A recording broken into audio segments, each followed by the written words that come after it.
नमस्कार, शून्य काल के इस खास कार्यक्रम में आप सभी का स्वागत है। मैं हूं डॉक्टर अवधेश मिश्रा। देश के प्रधानमंत्री नरेंद्र मोदी ने आह्वान की देश की जनता से कि आप पेट्रोल डीजल की बचत कीजिए, गैर जरूरी खर्चे मत करिए, सोना मत खरीदिए और जरूरत पड़े तो विदेश यात्रा भी फिलहाल मत करिए। इसके बाद पीएम मोदी की इस आह्वान के बाद छत्तीसगढ़ की सियासत में कलेश हो गया है। पीएम मोदी ने तो पहले ऐलान किया, पहले उन्होंने संदेश दिया कि आप इस तरह से करिए, लेकिन उसके बाद सियासी कलेश होने लगा। कांग्रेस तर्कों और तथ्यों के साथ बता रही है कि क्यों देश की जनता पे ये भार थोपा जा रहा है। कांग्रेस ये भी मांग कर रही है कि क्या यथा स्थिति है, एक बार पहले आप स्पष्ट करिए, देश की जनता को बताइए कि वास्तविक स्थिति क्या है। इतना ही नहीं, शरद पवार जो है उन्होंने बाकायदा कहा है कि सर्वदलीय बैठक होनी चाहिए, सारे दलों को इस पूरे मामले में विश्वास पे लेना चाहिए। ये कलेश लगातार बढ़ते जा रहे, दोनों राजनीतिक दल आमने सामने है कि पीएम मोदी के इस आह्वान को, इस संदेश को लागू किया जाए, तो वही कांग्रेस अड़ी है कि देश के सामने तस्वीर साफ होनी चाहिए। आज इसी विषय पे करेंगे चर्चा, लेकिन उससे पहले देख लीजिए ये खास रिपोर्ट।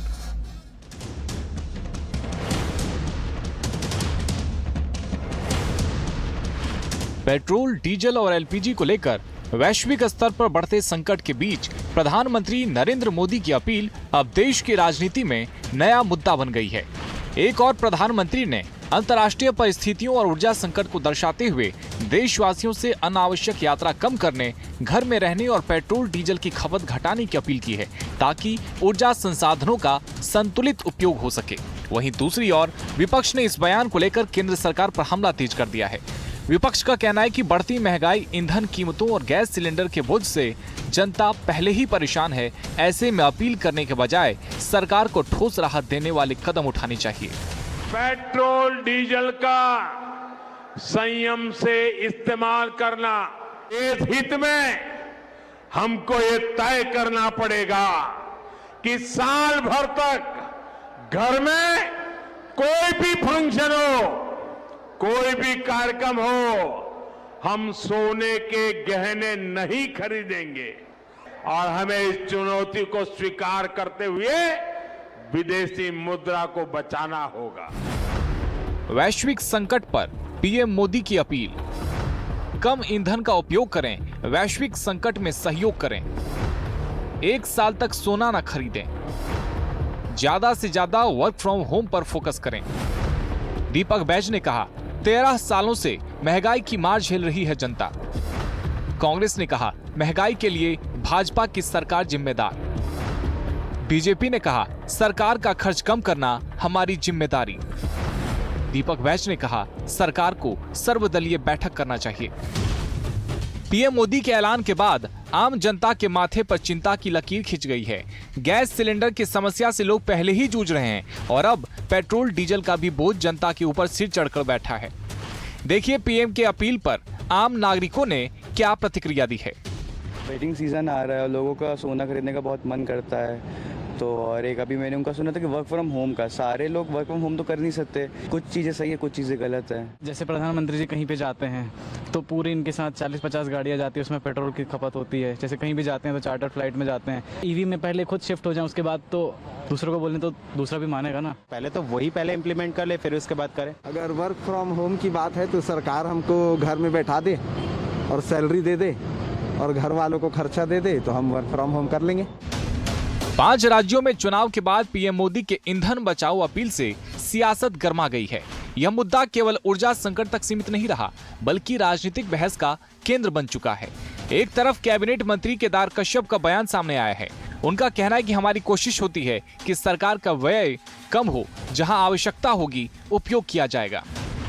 वहीं विपक्ष का आरोप है कि खुद प्रधानमंत्री अपील कर रहे हैं और खुद ही रोड शो कर ईंधन की खपत कर रहे हैं। पीसीसी चीफ दीपक बैज ने कहा कि किसी भी वैश्विक संकट में हम देश के साथ हैं, लेकिन इस महंगाई की जिम्मेदार मोदी सरकार है। समस्या है तो सर्वदलीय बैठक बुलानी चाहिए। भारत हर दृष्टि से सशक्त होता जा रहा है और इसकी दृष्टि से अब प्रधानमंत्री जी ने जो कहा है वो तत्कालिक यहाँ पर आगामी समय में जो स्थितियाँ निर्मित हो सकती हैं उन विषयों को लेकर के उन्होंने बड़ी गंभीरता, इस बात को लेकर के जो प्रधानमंत्री जी ने कहा है गलत नहीं कहा है और जहाँ तक आवश्यकता होती है उन्हीं चीज़ों को ही हम उपयोग करें। अभी तक 12 सालों ने आपने क्या किया सिर्फ महंगाई तो बढ़ाया, देश की आम जनता को लूटने का काम तो किया। सर्वदलीय बैठक बुला ले, हमारा सुझाव है। सड़कों पर नेता मंत्रियों की गाड़ियां धड़ल्ले से दौड़ रही है। वैश्विक संकट हो या विश्व युद्ध, काफिले में कोई कमी नहीं होनी चाहिए। ऐसे में सवाल यह है कि क्या पीएम मोदी की अपील केवल आम जनता के लिए है? क्या आम जनता ही महंगाई की मार झेले? क्या आम जनता ही वैश्विक संकट का शिकार होगी? देखना होगा कि पीएम मोदी की अपील के बाद जनता का कितना समर्थन मिलता है।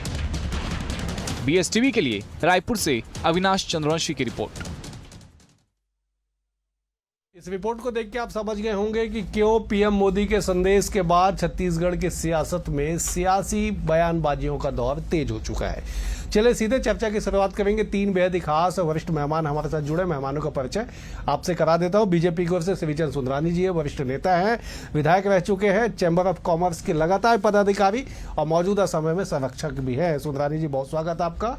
कांग्रेस की ओर से अजय गंगवानी जी है, बतौर प्रवक्ता तो मौजूद है ही है, साथ ही साथ व्यापार व्यवसाय को बेहद करीब से समझते हैं। अजय जी, आपका भी स्वागत है।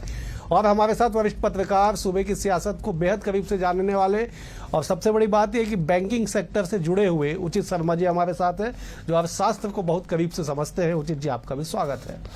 उचित जी, जरा आप ही समझाइएगा दर्शकों को कि वास्तविक स्थिति देश की क्या है। पीएम मोदी के इस अपील का सियासी मायने जो भी हो, वास्तविक मायने क्या है, जरा एक बार दर्शकों को समझाइए।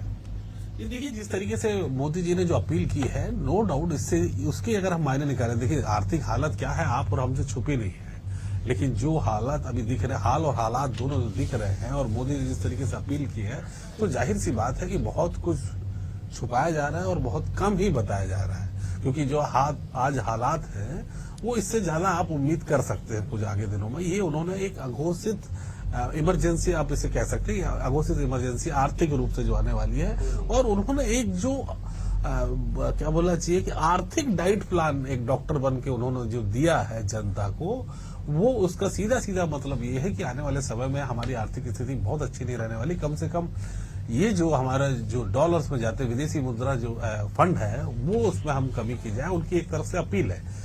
पहले भी इस तरीके की अपील हुई है, लेकिन अभी जिस तरीके से उन्होंने 7 चीजों में की, तो आप देखें कि क्रूड में सबसे ज्यादा 29% के आसपास हमारे 100 रुपए अगर हमारे पास है, आपके दर्शकों को बताऊं कि $100 अगर हमारे पास है, तो हमारे $29 जो है, 39 आसपास डॉलर हमारे केवल क्रूड में जा रहे हैं, 11% हमारे सोना में जा रहे हैं, 4% इलेक्ट्रॉनिक आइटम में जा रहे हैं। तो लगभग ये 7 आइटम को जब आप मिलाएंगे, जो मोदी जी ने अपील की है, उसमें लगभग 61-62% रुपए हमारे और परसेंटेज के हिसाब से देखें तो चले जाते हैं। तो ये अपील है, जनता थोड़े कम खर्चा करें, चीजें करें, बाकी चर्चा आपसे बाद में करते हैं। सुंदरानी, पीएम मोदी ने अपील की, पीसीसी चीफ कह रहे हैं कि साहब 2014 से आप महंगाई का बोझ देश की जनता पे डाल रहे हैं। वास्तविक स्थिति जो है वो स्पष्ट जनता के सामने होनी चाहिए। आप आह्वान करके दूसरे दिन रैली करेंगे तो कांग्रेस सवाल क्यों नहीं उठाएगी? डॉक्टर अजय जी, बहुत अच्छा सवाल आपने किया है। निश्चित रूप से देश के सामने जो परिस्थितियां निर्मित हुई है, वो देश के अंदर की हालात नहीं है। कहीं न कहीं ये अन्य देशों की जो ईरान के युद्ध के समय से जो परिस्थितियां पैदा हुई है, उससे ये परिस्थितियां हम सबके सामने आई है। और निश्चित रूप से हम पेट्रोलियम पदार्थ आयात करते हैं, सोना आयात करते हैं, तो निश्चित रूप से हमारे डॉलर भी उसमें खर्च होते हैं। हालात को अगर कोई गंभीर हालात देश के सामने खड़े हो गए और प्रधानमंत्री जी अपील कर रहे हैं, तो निश्चित रूप से उस अपील का मायने भी समझते हुए लोगों को उसको स्वीकार करना चाहिए। कांग्रेस को इस मुद्दों पर राजनीति नहीं करना चाहिए, क्योंकि आपको मैं याद दिलाना चाहूंगा, चाइना का युद्ध हुआ था, हम बहुत छोटे थे उम्र में, उस वक्त अनाज का पूरे देश में अभाव था, लाल गेहूं अमेरिका से आया था, और तब प्रधानमंत्री लाल बहादुर शास्त्री जी ने अपील की थी कि हमारे पास अन्न का भंडार नहीं है, आप एक टाइम का कम से कम उपवास 1 सप्ताह में किया जाना चाहिए।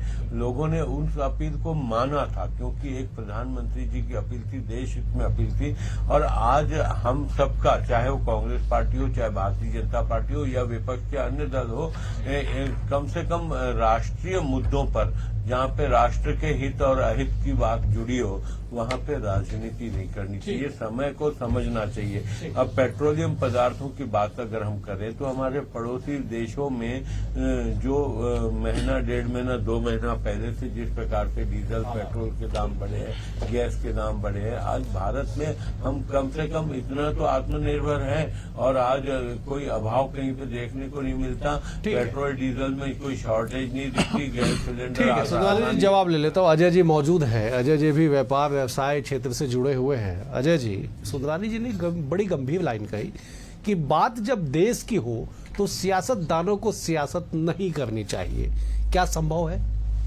अजय जी, बात देश की है, ये सबसे बड़ा यश प्रश्न है। महत्वपूर्ण है कि जो आज 7 अपीलें माननीय प्रधानमंत्री मोदी जी को आगे करने पड़ रही है, उसके पीछे का कारण क्या है, उसके पीछे का सत्य क्या है, उसके पीछे के तथ्य क्या है। कांग्रेस पार्टी उस पर लगातार आंदोलन करने की बात करे। ये दिखता है कि जो 7 अपील है वो केंद्र की मोदी सरकार की सबसे बड़ी नाकामी, उसकी गलत आर्थिक नीतियों और असफल विदेश नीति का सबसे बड़ा स्पष्ट आईना और प्रमाण है। मैं पूछना चाहता हूं, बड़े बड़े दावे आपने करते रहे, हम अच्छे दिन लाएंगे, 100 दिन में महंगाई कम होगी।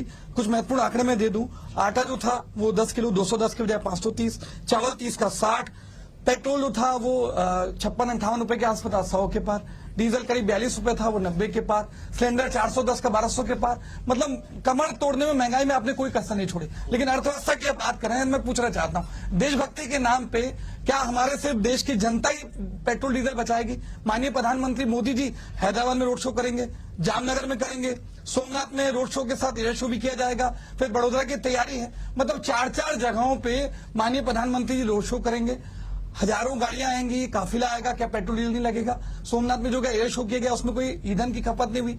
ये क्या जो आप दावे कर रहे हैं, देशभक्ति की बात कर रहे हैं, क्या ये नैतिक जिम्मेदारी आपकी नहीं है कि देश की जनता के सामने एक उदाहरण प्रस्तुत करें? दूसरी महत्वपूर्ण बात, माननीय प्रधानमंत्री जी कहते हैं आप विदेश मत जाइए। ये कौन व्यक्ति कह रहा है जो आने वाले अभी शुक्रवार को 6 देशों की विदेश यात्रा पे जा रहा है, जो UAE, Sweden, Norway, Netherland, Italy की तैयारी है? जिस व्यक्ति ने 300 दिनों में 815 करोड़ रुपए देश की आम जनता को विदेश यात्राओं में लगाया, 8,400 करोड़ के जो विमान पे घूम रहे हैं, लगातार विदेशी वस्तुओं का व्यक्तिगत उपयोग कर रहे हैं। महत्वपूर्ण आपको एक उदाहरण प्रस्तुत करने की आवश्यकता है। आखिरी महत्वपूर्ण बात मैं कहना चाह रहा हूं, अर्थव्यवस्था की बात हो रही है। माननीय प्रधानमंत्री मोदी जी जब गुजरात के मुख्यमंत्री थे, एक बात अंडरलाइन करते थे कि रुपए का मूल्य जितना गिरता है देश की सरकार उतनी भ्रष्ट होती है। आज जो रुपए है वो 95 रुपए 15 पैसे, लगभग 96 रुपए के आसपास है। आज तक के देश के इतिहास में सबसे न्यूनतम स्तर पे। क्या माननीय सुंदरानी स्वीकार कर रहे हैं कि आज तक के इतिहास की केंद्र की मोदी सरकार सबसे भ्रष्ट और असफल सरकार है, जो रुपए का मूल्य सबसे न्यूनतम स्तर पे है? एक कहावत आपने भी सुनी होगी, हमने भी पढ़ा है, हमने भी सुना है कि स्वशासन फिर अनुशासन, निज शासन फिर अनुशासन। जब तक हम खुद शासन नहीं करेंगे तब तक हम अनुशासन का पाठ कैसे पढ़ाएंगे?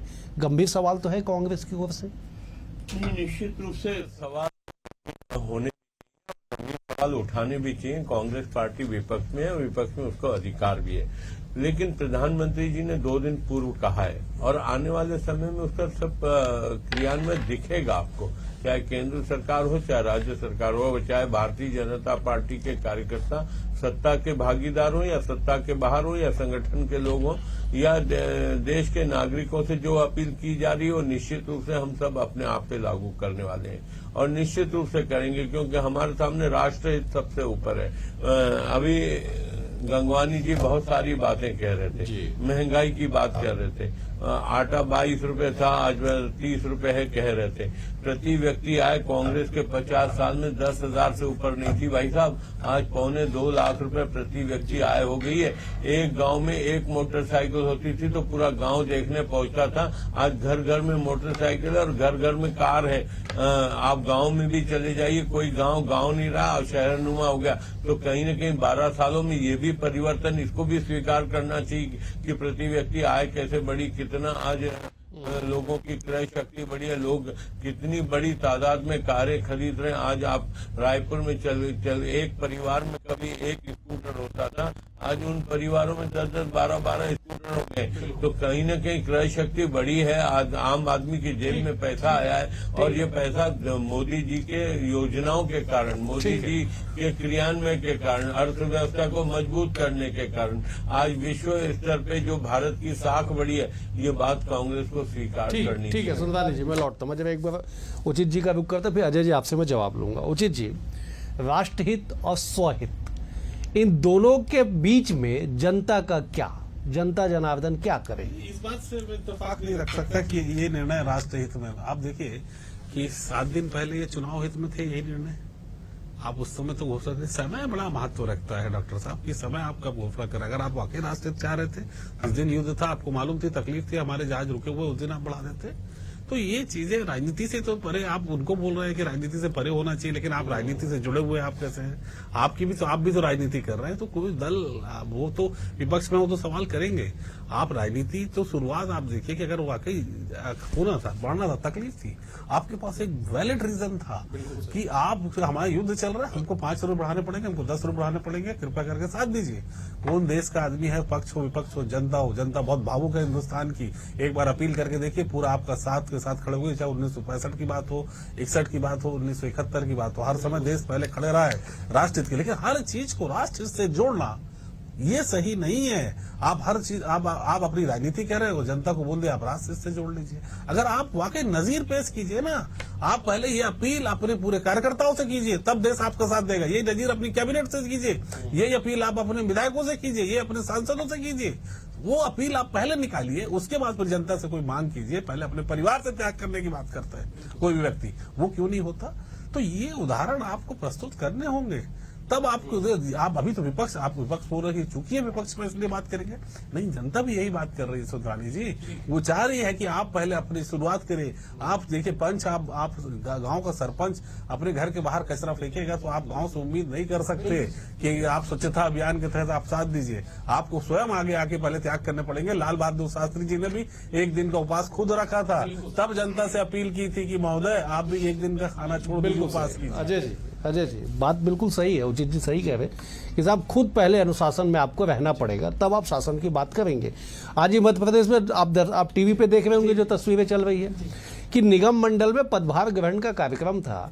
एक नेता पदभार ग्रहण करने के लिए ये रिक्शा में बैठ के जाते हैं, दूसरे स्कूटी में बैठ के जाते हैं, और तीसरे कोई नेता सैकड़ों गाड़ी का काफिला लेके चले जाते हैं। तो ऐसे में राष्ट्रहित के नाम पे अगर सियासी निर्णय होंगे तो कांग्रेस क्या केवल सियासत के आईने से देखेगी, या कांग्रेस भी लंबे समय तक देश में शासन की है, उन्हें भी वैश्विक स्तर की तमाम समझ और तमाम जानकारियां हैं। क्या कांग्रेस करेगी, क्या विपक्ष की भूमिका हो इस समय? देखिए 3 चीजें महत्वपूर्ण है। अभी पहली बात तो वरिष्ठ पत्रकार उचित शर्मा जी, मैं भी फर्स्ट में मैंने ये कहा कि अगर आप देश को राष्ट्रहित के नाम पे या देशभक्ति के नाम पे कोई निर्देश देने का या उदाहरण प्रस्तुत करने की बात करें, तो सबसे पहली नजीर आपके प्रधानमंत्री जी को, आपके मंत्रियों को, आपके वरिष्ठ नेताओं को पेश करनी होगी। ये दोहरा चित्र देश की जनता के सामने नहीं चलेगा। दूसरी महत्वपूर्ण बात मैं कहना चाह रहा हूं, बड़े बड़े दावे तो आप कर रहे हैं। आप जब 2014 में यहाँ सरकार बनाते हैं, देश पर ऋण था 55 लाख करोड़ रुपए। आपने 14 साल में उसको बढ़ा के किया 255 लाख करोड़, मतलब देश पर ऋण आपने कर दिया 5 गुना। 30 से ज्यादा सार्वजनिक उपक्रम को आपने बेच दिया।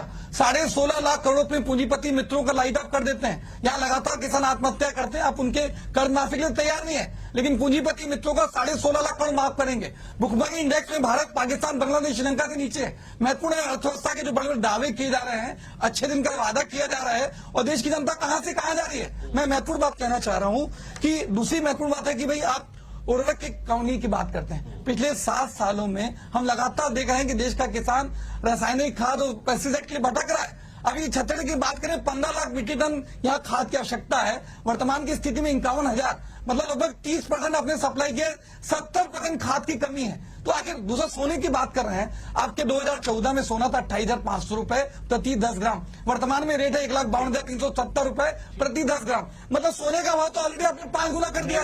देश के आम जनता तो वसूल नहीं कर सकती है। भाई कौन जिम्मेदार है? भाई रुपए का मुझे किसकी जिम्मेदारी है? देश में ऋण किसकी जिम्मेदारी है? भुखमरी क्या आपकी बारे में बात करेगा? आपकी बारे में बात करेगा? ठीक है सुना जी, मैं ठीक है अजय जी संक्षिप्त में जी। देखिए आप लगातार दावे कर रहे हैं, भाई आपको स्थिति 2.5 महीने पहले क्लियर थी। माननीय राहुल गांधी जी ने मार्च में आपको स्पष्ट रूप से कहा कि स्थिति खराब होने वाली है, आने वाले समय में तेल का संकट, गैस का संकट आने वाला है, लेकिन आप सच को स्वीकार नहीं करते हैं। आप 2.5 महीने तक चुनाव का वेट करते हैं। चुनाव जीतने के बाद, रैली करने के बाद, आपको ठीक है खर्चा करने के बाद अचानक अजय जी याद आती है। अजय जी बताइए। ठीक है अजय जी 47 लाख करोड़ रुपए देश की आम जनता से पेट्रोल डीजल पर एक्साइज के रूप में ठीक अजय जी वसूल कर लेते हैं। ठीक है अजय जी ठीक है। ठीक है अजय जी एक सवाल मैं और ले लेता हूं आपसे देश की जनता क्यों ना माने पीएम मोदी की बात, इससे जुड़ा एक सवाल ले लेता हूं। उचित जी बैठे, आप भी मौजूद है, सबको याद होगा, हमको याद है कि देश की जनता से प्रधानमंत्री ने कोविड के समय में अपील की कि साहब ताली और थाली बजाइए। लोगों ने सब काम छोड़ के ताली थाली बजाया। तिरंगा घर घर तिरंगा में तिरंगा का शॉर्टेज हो गया। इतनी भावुक है देश की जनता, तो पीएम के इस आह्वान को जनता क्यों नहीं मानेगी, जरा समझाइए। देखिए, बहुत अच्छी बात आपने कही। क्या भावनात्मक रूप से बयानबाजी करके देश की जनता को मिसगाइड करना क्या उचित है? कोविड में आपने भी देखा, क्या थाली और चम्मच बजाने से किसी की तबीयत ठीक हुई? क्या ये बेहतर नहीं था कि व्यवस्थाएं बेहतर होती? गंगा में तैरती लाशें आपने भी देखी, यहाँ वरिष्ठ पत्रकार उचित शर्मा जी देखी, यहाँ पे हमने टीके के लोगों को भटकते देखा। आज जो 6 गुना टेस्टिंग किट पे जो है मुनाफाखोरी करना, आपदा में अवसर भी हमने केंद्र की मोदी सरकार को देखा। माननीय सुप्रीम कोर्ट के निर्णय के बाद जो है मुनाफाखोरी रुकती है। आज हमने गब्बर सिंह टैक्स देखा, 2017 से लगातार 2005 8 साल तक देश की जनता की जेब में डकैती करने के बाद आप हमने गलती को स्वीकार करते हैं। नोटबंदी में हमने लोगों को लाइन में लगते देखा। आखिर कितनी बार गलत लोग करते हैं, देश की आम जनता भुगतेगी। तब तक आप देश की जनता की भावना को फायदा उठाने का दुष्प्रयास करेंगे।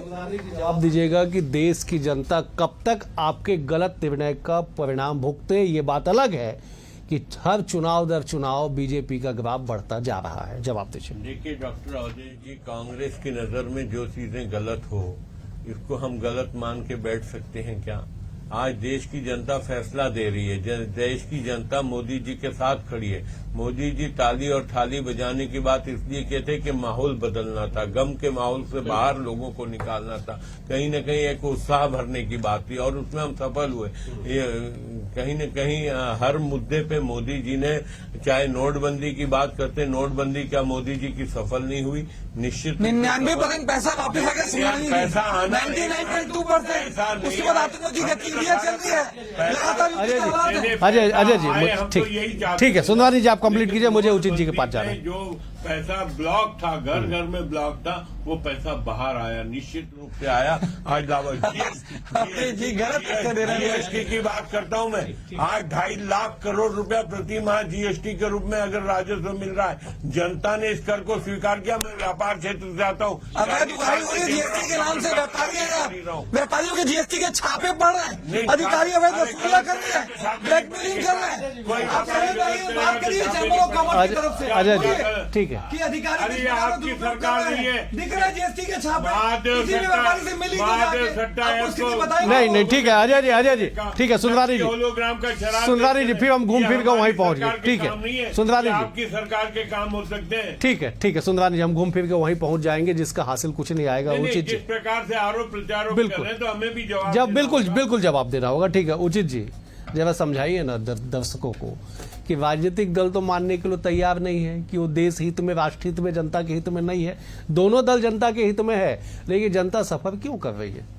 जनता इसीलिए सफर कर रही है कि हमारी वैश्विक नीति जो है उतनी कारगर तो नहीं मान सकते। फिलहाल जो स्थिति दिख रही है, आप जितने भी हमारे टैक्सेस है, तमाम हमारी अर्थव्यवस्था है, हम जो बात कर ले चौथे से हम जो 6वें में पहुंच गए, तो जो वास्तविक हालात है जिससे हम सबको रूबरू होना चाहिए, बड़े संवाद होना चाहिए, वो नहीं हो रहा। हमारी आर्थिक स्थिति हमको ये मान लेना चाहिए बड़ी जरूर है। देखिए अच्छी है कि नहीं, इस पे चर्चा और विमर्श 10 सेकंड देंगे तो जाऊंगा। अब समय का अभाव है। तीनों मेहमानों का बेहद शुक्रिया। सुंदरानी जी आपका शुक्रिया, उचित जी आपका शुक्रिया, अजय जी आपका भी बहुत बहुत शुक्रिया। कुल मिला के इस बात को समझिएगा कि पीएम मोदी का आह्वान देश हित में, स्वहित में, राष्ट्र हित में कितना होगा वक्त तय करेगा।